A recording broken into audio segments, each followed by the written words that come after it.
Hey, Tanner James, DJ, TJ. I want to give you a really quick tip today about some wording that you may be using.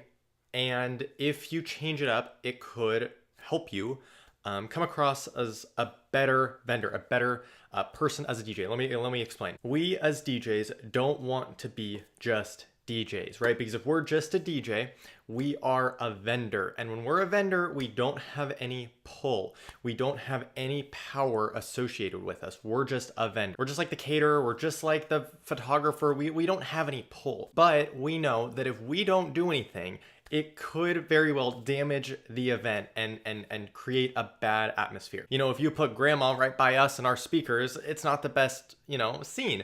Or if you put the DJ way out on the other side of the room and across from the dance floor, it's not the best situation, right? So we want to be in this realm of having some power. We want to have some power associated with us, and we don't want to just be a vendor. How do you do this?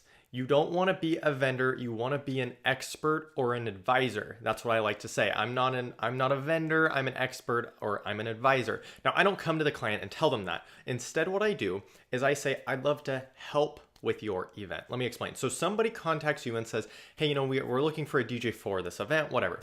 If I were to say, yeah, I'd love to do your wedding, this is how much it's going to be, they're like, okay, cool. Okay, we got that vendor done. But if I say, I'd love to help with your event, help you plan your event, make sure that everything runs smoothly, it completely changes the story. Does that make sense? So I'm not just a vendor. Now I am a person who is going to help make their event great. Now, wedding planners do this and they get a lot of power associated with them, right? The bride and groom or whatever type of event, the main host will go to the wedding planner to get some advice and get some help. We also want to be in that realm. Now, I do not say I'm a wedding planner at all. I do not want to assume that role. I don't want to be associated with that. That's not my area. But what I am saying is I want to have some power associated with me so that I can say, I found that it works a lot better to have the DJ right next to the dance floor as opposed to across the room. This really helps because then they're like, oh, okay, he knows what he's talking about because he's not just a vendor. He is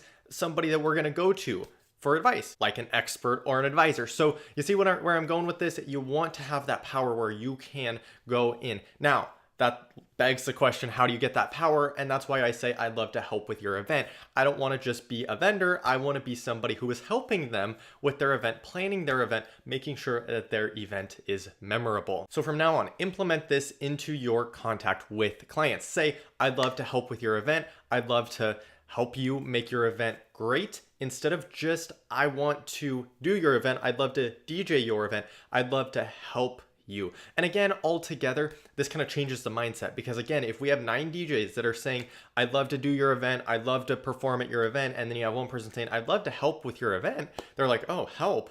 It subconsciously, psychology in their mind changes it and says, this guy wants to help us. We're not giving him money. We're not going to pay him. He's going to help us. We're changing that whole paradigm.